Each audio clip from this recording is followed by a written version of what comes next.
IPL 2025 resume ஆக போகுது. மே 17 ஒரு முக்கியமான நாளா வந்து அமைய போகுது. அது எந்த டீமுக்கு அமைய போகுது, எப்படி வந்து அந்த டீம் வந்து விளையாட போறாங்கன்றது இப்போதைக்கு பாத்தீங்கன்னா 2 மேட்ச் வந்து ஃபர்ஸ்ட் டைமா எனக்கு தெரிஞ்சு ப்ரிவியூ நாங்க வந்து பண்ண போறோம். இந்த IPL 2025ல நாங்க வந்து ப்ரிவியூ பண்ண போறோம். அதுவும் முக்கியமான 2 மேட்ச். ஒன்னு பாத்தீங்க அப்படின்னா RCB vs KKR, இன்னொரு மேட்ச் பாத்தீங்க அப்படின்னா GT vs DC. நடுவுல வந்து பஞ்சாப் vs RR இருக்கு. அது வந்து எனக்கு தெரிஞ்சு ப்ரிவியூ எனக்கு தெரிஞ்சு அவ்வளோலாம் தேவையில்லை. பஞ்சாப் ஜெயிச்சிருவாங்க, அந்த குட்டி கொஞ்சம் அடிச்சாங்கன்னா RR ஜெயிப்பானுங்க, இல்லைன்னா பஞ்சாப் ஈஸியா ஜெயிச்சுட்டு போயிடுவானுங்க. அதனால இந்த 2 மேட்சை வந்து நாங்க எடுத்திருக்கோம். ஒரு ட்ரையலா நாங்க வந்து எடுத்திருக்கோம். இது எந்த அளவுக்கு இதில் நாங்க கணிக்கிறதெல்லாம் கரெக்டா வருதுன்ற பார்த்து இது இதோட இது முடிச்சுக்கிறதா இல்ல இதுக்கப்புறம் கண்டினியூ பண்றதான்றது வந்து பாத்துக்கலாம். சோ ஃபர்ஸ்ட் மேட்ச் பாத்தீங்க அப்படின்னா RCB vs KKR. என்னென்ன சொன்னீங்க, டிம் டேவிட் இல்ல, ஷெப்பர்டு இல்ல, வேற யாரு, ஃபில்சால்ட் இல்ல, ஜேக்கப் பத்தல யாராவது ஒருத்தன் தான் வருவான், இங்கிடி இல்ல, எவனும் இல்ல நானுங்க. ஆனா இல்ல இதெல்லாம் நான் சொல்லல, வீடியோ எடுத்து பார்த்தா நீ தான் சொல்லியிருக்கிற. என் செல்ல குட்டிங்க எல்லாருமே வந்துட்டானுங்க. RCB போஸ்ட் ஒவ்வொன்னா போட போட மனசெல்லாம் குளிர்ந்து போச்சுடா எனக்கு. அது இல்லாம எங்க வீடியோல ஒரு கமெண்ட் வந்திருந்ததுல, ப்ரோ அதெல்லாம் ஒண்ணும் இல்ல ப்ரோ, விராட் கோலி ஒரு போன் அடிச்சா எல்லாம் வந்துருவாங்க அந்த மாதிரி கிடுகிடுன்னு எல்லாம் என்னடா நடக்குதுங்கன்ற மாதிரி நான் பாத்துக்கிட்டேன். அது மாதிரி ஏசல்வுட்டும் இப்போதைக்கு பாத்தீங்க அப்படின்னா அவரு அது பேச்சுவார்த்தையில இருக்காரு, வந்துருவாருன்ற மாதிரி தான் பாசிட்டிவ் சைன்ஸ் தான் இருக்குது. பட் ஸ்டில் ஃபர்ஸ்ட் மேட்ச்ல இருப்பாருன்றது டவுட் தான். ஸோ அதை வந்து மனசுல வச்சுக்கிட்டு இந்த மேட்ச்ல வந்து யாரெல்லாம் வந்து 11ல ஆடுவாங்க, இந்த மேட்ச்ல யார் ஜெயிக்கிறதுக்கு சான்ஸ் இருக்குது அப்படின்றது வந்து நாங்க ஒரு சின்ன ரிவ்யூ நாங்க கொடுக்க போறோம். ஸ்டார்ட் பண்ணுங்க. Toss. Chasing is always best in Bengaluru. எனக்கு தெரிஞ்சு அது ரொம்ப பேட்டிங் ஃப்ரெண்ட்லி பிச்சா இருக்கும். சில நாள் பிச்சு வந்து ரொம்ப எப்படி சொல்றது, ஒரு 2 பேஸ் பிச் மாதிரி பேஸ் எக்ஸ்ட்ரா பவுன்ஸ் இருக்கிற மாதிரியான பிச்சஸும் கிடைக்குது. ஸோ ஆன் தட் டே, அதாவது நாளானைக்கு என்ன பிச்சோ, மே 17 என்ன பிச்சோ அதுக்கேற்ற மாதிரியான இப்போ அது பேட்டிங் பிச்சா இருந்தா தைரியமா சேசிங் போகலாம். ஏன்னா பெங்களூர் வந்து சேசிங்க்கு அவ்வளோ ஈஸியான கிரவுண்டு. டாஸ் ஜெயிச்சா என்னை பொறுத்த வரைக்கும் ஃபர்ஸ்ட் நான் ஃபீல்டிங் தான் சூஸ் பண்ணுவேன். ஏன்னா இதுல பார்த்தா அப்படின்னா இந்த வருஷம் 4 மேட்ச் வந்து 5 மேட்ச் நடந்திருக்கு. அது ஒரு மேட்ச் நான் கணக்கு எடுக்கல. ஏன்னா ரெயின்ல வந்து பஞ்சாப்க்கு அவங்களுக்கு 90 சம்திங் தான் அடிச்சாங்க. ஸோ அதை நான் கணக்குல எடுக்கல. அப்படி கணக்குல எடுக்காம மீதி 4 மேட்ச் பார்த்தா அப்படின்னா 2 டீம் ஃபர்ஸ்ட் பேட்டிங் ஆடி ஜெயிச்சிருக்கு, 2 டீம் வந்து செகண்ட் பேட்டிங் ஆடி ஜெயிச்சிருக்கு. அதுலயும் பார்த்தா அப்படின்னா பேட்டிங் ஃபர்ஸ்ட் அவங்களோட ஆவரேஜ் பார்த்தா ஓவரால் அந்த 4 மேட்ச்லயும் பார்த்தா 187.5 அண்ட் செகண்ட் பேட்டிங் ஆவரேஜ் பார்த்தா அப்படின்னா 186. ரெண்டுத்துக்கு பெருசா டிஃபரன்ஸ் கிடையாது. அதுலயும் பார்த்தா அப்படின்னா ஃபர்ஸ்ட் 4 மேட்ச் பெங்களூர் ஆடினது வந்து ரொம்ப டஃபான பிச். நீ சொன்ன மாதிரி தான் அந்த 2 pace pitch. Usual Bangalore pitch மாதிரி வந்து வந்தோடனே கடார் அடிக்கிற மாதிரி ஈஸி 200+ மாதிரி இல்ல, 170 180 ஒரு கஷ்டமான பிச் மாதிரி இருந்துச்சு. அண்ட் அடுத்த 2 மேட்ச், கடைசி 2 மேட்ச் RR கூட CSK கூட பார்த்த அப்படின்னா வந்து ஃபர்ஸ்ட் பால்ல இருந்து ஜேக்கப் பத்தல அடிச்சு ஆடினாங்க. CSK RR 2 பேருமே அவங்களும் ஆப்போனண்டா வந்து நல்லா சேசிங் கொடுத்தாங்க. ஸோ அப்படி இருக்கிறப்போ ஃபர்ஸ்ட் பேட்டிங் சப்போஸ் உங்களுக்கு டாஸ் நீங்க ஜெயிக்கல அதெல்லாம் இல்ல, ஃபர்ஸ்ட் பேட்டிங் நீங்க ஆடினீங்க அப்படின்னா டஃப்பான பிச்சா இருந்தாலும் 180+ நீங்க வந்து போஸ்ட் பண்ணிட்டீங்கன்னா உங்களுக்கு நல்லது. ஆன் தி டே என்ன பிட்ச் தராங்கன்றத அனலைஸ் பண்ணிட்டு 2 பேஸ் பிட்சா இருந்தா ஃபர்ஸ்ட் பேட்டிங் போட்டுட்டு டிஃபெண்ட் பண்ணலாம். இல்ல நல்ல பேட்டிங் ட்ராக்கா இருந்ததுன்னா ஃபர்ஸ்ட் அவங்கள ஆட விட்டுட்டு நீங்க சேஸ் பண்ணலாம். ஏன்னா பெங்களூர்ல பெருசா டியூ இருக்காது, அது ஒரு ஃபேக்டராவே இருக்காது. இது ஒரு பக்கம். இன்னொரு பக்கம் எல்லா கேப்டன்ஸும் டாஸ் வின் பண்ணி சேசிங் தான் போயிட்டு இருக்காங்க. சோ அவங்களும் அப்படிதான் இருப்பாங்க. ஆமா. ஆனா என்ன கேட்டா பர்சனலா அவங்க வந்து கண்டிப்பா பேட்டிங் செகண்ட் பேட்டிங் தான் சூஸ் பண்ணுவாங்க. ஆனா என்ன கேட்டோம் அப்படின்னா கஷ்டமான பிச், ஈஸியான பிச்லாம் எதுவுமே அதெல்லாம் விட்டுட்டு டாஸ் வின் பண்ணி பேட்டிங் எடு, நல்ல ஸ்கோரை போஸ்ட் பண்ணு, பிரஷரை போட ஆப்போனன்ட் மேல. சீக்கா மாதிரி தான் மச்சான் பேட் பண்ணு மச்சான் அப்படின்னு பாருல, அந்த மாதிரி வந்து எனக்கு தெரிஞ்சு ஃபர்ஸ்ட் பேட்டிங் எடுத்தா எனக்கு நல்லதுன்னு தோணுது. பட் ஸ்டாட்டிஸ்டிக்ஸ் படி போட அப்படின்னா சேசிங் இஸ் பெட்டர். இது வந்து டாஸ். இன்னொரு பக்கம் பார்த்தா அப்படின்னா பிளேயிங் 11. இதுல வந்து KKR RCBயோட பிளேயிங் 11 இருக்கும். எந்த டீம் ஸ்டார்ட் பண்ற? நீ ஸ்டார்ட் பண்ணு. அப்படியே அடுத்து வந்து உங்க டீமே ஸ்டார்ட் பண்றேன். ஃபர்ஸ்ட் லைக் அதாவது பெத்தல் ரிட்டர்ன் ஆவறாருன்னா பெத்தலே இருக்கட்டும் ஓப்பனிங். பெத்தல் அண்ட் கோலி நல்லா தான் இருந்துச்சு அந்த CSK மேட்ச்ல பார்த்த வரைக்கும்.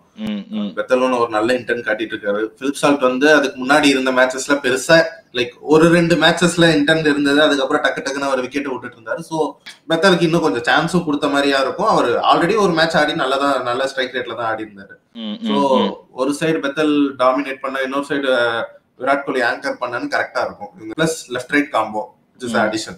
பட்டிதாருக்கு வந்து இன்ஜூரி ரெக்கவர் ஆயிட்டாருன்னா போஸ்ட்ல RCB போஸ்ட்ல நான் வந்து கடைசியா பாத்துட்டு இருந்தேன். அதுல பார்த்தப்போ வந்து அவர் பிராக்டிஸ் பண்ற மாதிரி தான் இருந்தாரு. கேப்டன் இஸ் பேக்னே போட்டுருந்தாங்க, அவர் தான் கேப்டன் மென்ஷன் பண்ணி போட்டுருந்தாங்க. சோ அதனால அவர் இருப்பாருன்றதுதான் எனக்கு தெரிஞ்ச வரைக்கும்.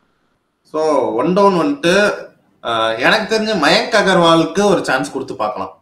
ஆனா ரீசன்ட் டேஸ்ல அவர் எந்த ஃபார்ம்ல இருக்கிறாருன்னு நம்மளும் பார்க்கல.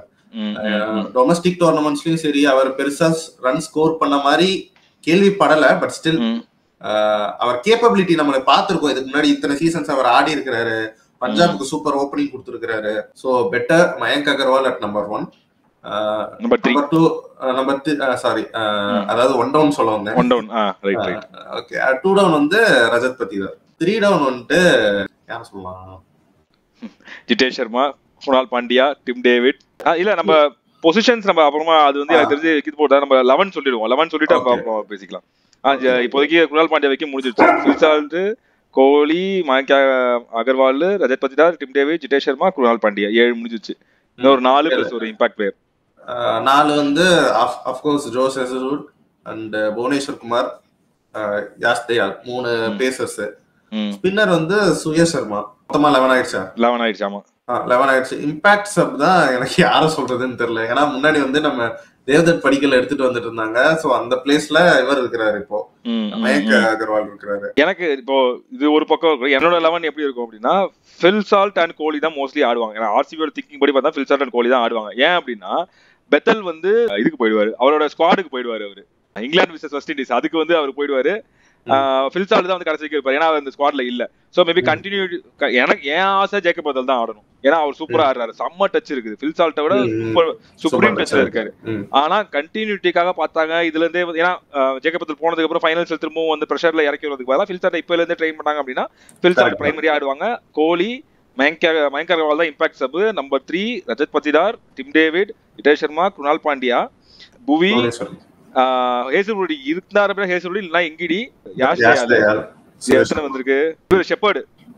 எனக்கு தெரிஞ்சு இப்படிதான் 11s வந்து போவாங்க. ஹேசல்வுட் இருந்தா ஹேசல்வுட் இல்லனா எங்கிடி. எனக்கும் 11s தான். அதுல ஒரே சேஞ்ச் ஜேக்கப் பத்தல் தான் ஆடுவார். ஜேக்கப் பத்தல் ஏன்னா இது வந்து இவங்களோட பிளேயிங் 11. இன்னொரு பக்கம் கேகேஆருக்கு வந்து பார்த்தா அப்படின்னா மொயின் அலியும் ஸ்பென்சர் ஜான்சன் இவங்க 2 பேர் மட்டும் வர்றது கஷ்டம். இவங்க இல்லாம எனக்கு தெரிஞ்சு மீதி ஃபாரினர்ஸ் எல்லாமே அவைலபிள்.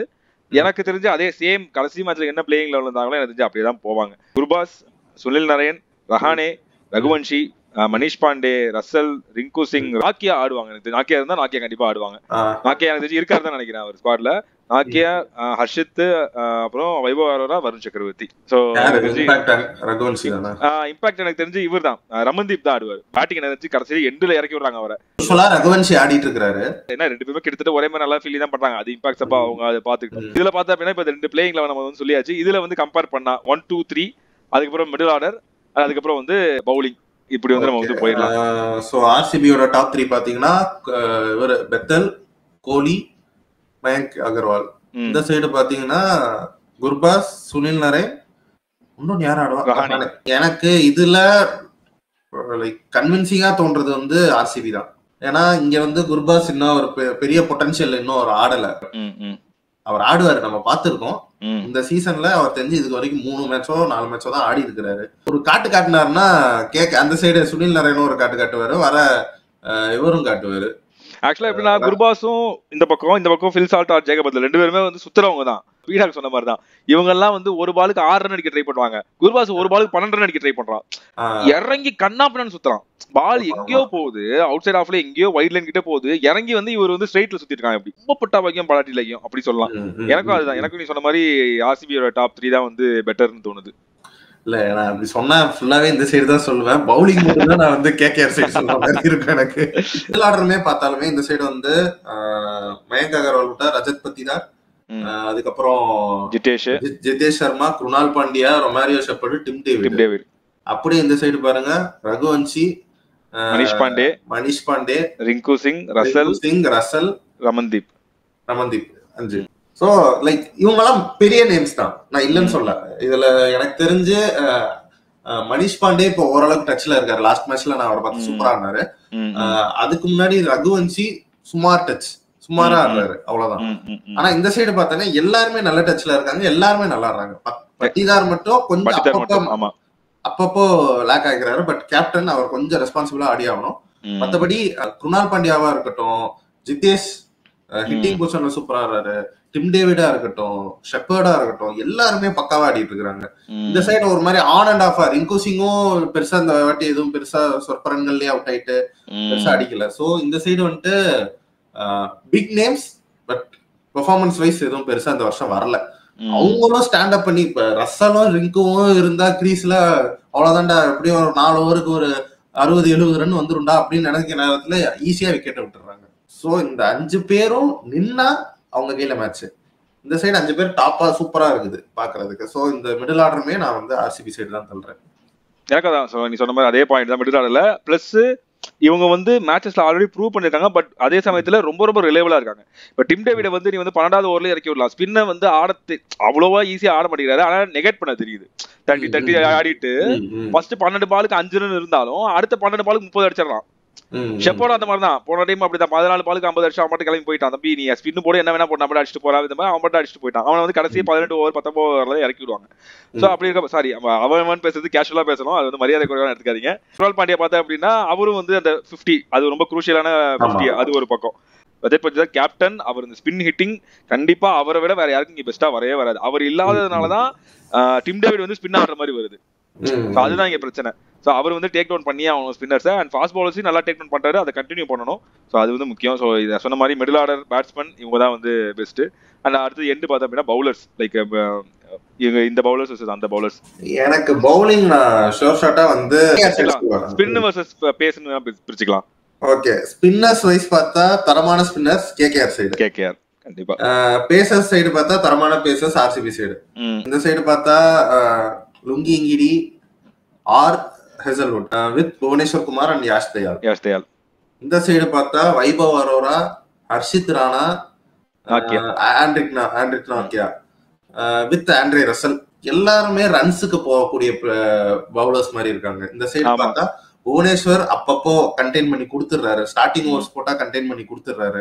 இல்ல ஸ்டார்டிங்ல ரன் கொடுக்குறாரு, எண்ட்ல வந்து கண்டெயின் பண்ணி கொடுக்குறாரு. அப்படி இருக்கு. அதான் ஒரு மேட்சுக்கு ஏதாவது ஒண்ணு. ஹெசல்வுட் சொல்லவே வேணாம், சூப்பரா போட்டிருக்காரு. லுங்கி இங்கிடி இப்பதான் ஒரு மேட்ச் தான் ஆடி இருக்கிறாரு. சோ கொஞ்சம் அந்த டச் இன்னும் எப்படின்னு தெரியல. ஏன்னா ரன்ஸுக்கும் போனாரு, விக்கெட்ஸும் எடுத்தாரு, டாட்ஸும் எடுத்தாரு. சோ சிஎஸ்கே அவருக்கு போது அப்படிதான் ரன்ஸ் நிறைய போவாரு. சதுல் தாக்கூர் டைப் தான் ரன்ஸ் நிறைய போவாரு. பட் 1 or 2 விக்கெட்ஸ் அங்க எடுத்து விக்கெட்ஸ் வந்துரும். ஆஸ்திரேலியா டீசெண்டா போட்டுட்டு இருக்காரு. பேசர்ஸ் கம்பேர் பண்ணா இந்த சைடு கொஞ்சம் ஸ்ட்ரென்த்தா இருக்கிற மாதிரி இருக்கு கம்பேரிட்டிவ்லி இது சைடு. ஏன்னா ஹர்ஷித் ராணாவும் ரன்ஸுக்கு போறாரு. வைபவ் அரோராலாம் போன மேட்ச் வச்சு செஞ்சுட்டானுங்க. டிவால் பிரேவிஸ் தான் போட்டு சாத்தினாரு 30 ரன் வைபவ் அரோரா. இல்ல ஒரு வித்தியாசம் என்ன அப்படின்னா இங்க நீ சொன்னதுதான் correct. Bhuvneshwar Kumar first 2 over runs நிறைய போறாரு. 2 ஓவருக்கு அசால்ட்டா 20-25 கொடுத்துட்டு போயிடுறாரு. பட் அந்த இடத்துலதான் எக்ஸ்பீரியன்ஸ் வருது. ஹேசல்வுட் ரன்ஸுக்கு போவாரு, சில சமயத்துல ரன்ஸுக்கு போயிருக்காரு. ஆனா அடுத்த 2 ஓவர்ல எப்படி அதை கம்பேக் பண்ணணும், அந்த பிரஷரை மொத்தமா விட்டுட்டு ஃபர்ஸ்ட் 2 ஓவர் ரன்ஸ் போனதை விட்டுட்டு கடைசி ஆனா வைபவ் அரோரா ஹர்ஷித் ராணா எப்படின்னா ஐயோ போன பால் ஒயிடு கொடுத்துட்டேன் அடுத்த 4 பாலும் ஒயிடு தான் போகுது. நான் அந்த பிளானுக்கு கஷ்டப்பட்டு எக்ஸிக்யூட் பண்றேன்னு அவங்களோட ஸ்ட்ரென்த்துக்கு போடாம வேற ஏதோ பிளானுக்கு போட்டு அது ஒயிடு போய் லெக் சைட்ல ஃபுல்லா ஒயிடு இல்ல ஆஃப் சைட்ல ஃபுல்லா ஒயிடு நோ பால் இப்படின்னு நிறைய போட்டுருக்காங்க. டிசிப்ளின்டா போட மாட்டாங்க. அதுதான் எனக்கு தெரிஞ்சு. ரசல் மட்டும் தான் மிடில் ஓவர்ஸ்ல கொடுத்தா எப்பயுமே விக்கெட் எடுப்பாரு. அவரை தான் நம்பி கொடுக்கலாம். அப்படி ஓடி வந்து அப்படி ஸ்லோவா போடுறது அதுலதான் பேட்ஸ்மேன் வந்து ரிசீவ் வந்து விக்கெட்ஸ் விடுவாங்க. On their day Harshit Rana super bowlers பயங்கரமா விக்கெட்ஸ் எடுப்பாங்க. ஆனா கோலி அண்ட் பெத்தல் ஆர் ஃபில்சால்ட் வந்து கொஞ்சம் அவங்க அடிச்சிட்டாங்க அப்படின்னா கஷ்டம், அவங்கள காப்பாத்துறது ரொம்ப கஷ்டம். ஆன் பேப்பர் அவங்களோட பெர்ஃபார்மன்ஸ் வச்சு பார்த்தோம் அப்படின்னா பேசர்ஸ் இவங்க தான். பட் ஸ்பின்னர்ஸ் அவங்களுடைய திறமை அண்ட் அவங்களுடைய கேலிபர் வச்சு பார்த்தா சுனில் நாராயண் அண்ட் வருண் சக்கரவர்த்தி எங்கேயோ இருக்காங்க. சுரேஷ் சர்மா இப்பதான் பிகினர் அண்ட் குணால் பாண்டியா வந்து டீசன்ட் பவுலர். ஆனா டூயிங் த ஜாப்னு பார்த்தா அப்படின்னா குணால் பாண்டியா அண்ட் சுரேஷ் சர்மா 2 பேரும் காம்போவா நல்லா பண்ணிட்டு இருக்காங்க. அவங்களும் சூப்பரா பண்றாங்க. இவங்க வந்து அந்த ஒரு இடத்துல கொஞ்சம் நெக் வருவாங்க. பட் வந்து வருண் சக்கரவர்த்தி அண்ட் சுனில் நாராயண் தான் வந்து ஃபார் அஹெட் தான் நான் சொல்லுவேன். அந்த ஒரு டிபார்ட்மெண்ட் மட்டும் என்னன்னா இப்போ குணால் பாண்டியாவும் சரி சுரேஷ் சர்மாவும் சரி இந்த பேசர்ஸ் எல்லாம் நான் அடிக்க முடியலன்னா நான் ஸ்பின்னர்ஸை டேக் டவுன் பண்ணணும்னு பண்ணுவாங்க ஆப்போனன்ட்ஸ். அப்படி பண்றதுக்கு ஏதுவான பவுலர்ஸா குணால் பாண்டியாவும் சுரேஷ் சர்மாவும் இருக்காங்க. ஆனா இந்த சைடு பேசர்ஸ வந்து டேக் டவுன் பண்ண முடியலன்ட்டு இந்த சைடு நான் ஸ்பின்னர்ஸை டேக் டவுன் பண்ணணும்னு நினைச்சாலும் அந்த 8 ஓவர் அவங்களால எதுவுமே பண்ண முடியாது. நல்ல பேட்டிங் ட்ராக்கா இருந்தாலும் 8 ஓவர் சேர்த்து எனக்கு தெரிஞ்சு ஒரு 65 ரன் வரும் மேக்சிமம், அவ்வளவுதான் வர முடியும். ஸோ அந்த வகையில பார்க்கும்போது ஒரு 20 ஓவர் மேட்ச்ல 8 ஓவர் இந்த சைடு 8 ஓவர் இந்த சைடு ஸ்பின்னர். அந்த 8 ஓவர் யார் கேபிட்டலைஸ் பண்ணுவா? லைக் இந்த 2 பவுலர்ஸை கேபிட்டலைஸ் பண்ணி அடிப்பாங்களா, இந்த 2 பவுலர்ஸை கேபிட்டலைஸ் பண்ணி அடிப்பாங்களா? கன்ஃபார்ம் ஆர்சிபி பவுலர்ஸ் தான் கொஞ்சம் வீக்கன் சைட்ல இருக்கிறாங்க. 2 பேருக்குமே பார்த்தா அப்படின்னா இன்னொரு கேகேஆருக்கு வந்து நிறைய தவிர மீதி எல்லாமே ரைட் ஹேண்டர்ஸ். கடைசி ரிங்கு சிங் தான் வந்து லெஃப்ட் ஹேண்டர். அந்த பக்கம் பார்த்தா குணால் பாண்டியா ஒரு left arm bowler and Suresh Sharma ஒரு லெக் ஸ்பின்னர். வீக்னஸ் இருக்கும். அது அப்படியே இந்த பக்கம் பார்த்தது அப்படின்னா எல்லாருமே ரைட் ஹேண்டர்ஸ். சப்போஸ் பெத்தல் இல்லாம போயிட்டாங்க அப்படின்னா எல்லாருமே ரைட் ஹேண்டர்ஸ். இன்க்ளூடிங் ஷெப்பர்ட் வரைக்குமே எல்லாமே right handers accept Kunal Pandya. அந்த இந்த பக்கம் பார்த்தா அப்படின்னா வருண் சக்கரவர்த்தி ஒரு மிஸ்ட்ரி ஸ்பின்னரு, இவனும் வந்து ஒரு கைண்ட் ஆஃப் மிஸ்ட்ரி ஸ்பின் மாதிரி தான் போடுவாரு இவர் சொல்லியிருந்தாரு. ஸோ ரெண்டு பேருக்குமே வந்து வீக்னஸ் இருக்குது. இந்த ரெண்டு பேரோட அந்த 4 ஓவர்ல எந்த ஓவர்ஸை யார் டேக் டவுன் பண்றாங்கன்றத பொறுத்து எனக்கு டிசைட் ஆகும்னு நினைக்கிறேன். ஏன்னா இது வந்து பெங்களூர் கிரவுண்டு, ஸ்பின்னர்ஸ் வந்து கண்டெயின் தான் பண்ண முடியும், ரொம்ப நிறைய விக்கெட்ஸ்க்கு எடுக்க முடியாது. ஸோ எந்த ஸ்பின்னர்ஸ் எந்த டியூவோ நல்லா பண்ணுதோ ஸோ அந்த டீம் வந்து வின் பண்ணும். ஸோ எனக்கு தெரிஞ்சு என்னோட எட்ஜ் வந்து கண்டிப்பா ஆர்சிபிக்கு தான். நான் வந்து 55-45 அப்படி நான் போவேன். ஏன்னா நம்ம இப்ப பார்த்த சிரிக்காத ஆர்சிபி ஜெர்சி போட்டு பேசிருக்கலாமோ, போட்டு தோத்துட்டா அது வேற ஒரு பயம். அவ்வளவுதான், அடுத்த வீடியோல நானே எடிட் பண்றேன் கூட அப்படின்னு நான் வாங்கியிருப்பேன். சோ அதான் என்னோட எட்ஜ் வந்து 55-45 நான் வந்து ஆர்சிபி கொடுப்பேன். ஏன்னா 3 டிபார்ட்மெண்ட்ல சிறந்த இருக்கு. நானும் அந்த 8 ஓவர் கணக்கு வச்சு மட்டும்தான் இவங்களுக்கு 45 தரேன். மத்தபடி இவங்க இது வரைக்கும் பண்ண பெர்ஃபார்மன்ஸ்ல பெருசா இவங்க வந்து அட்ராக்டிவா கேகேஆர் எதுவும் பண்ணல.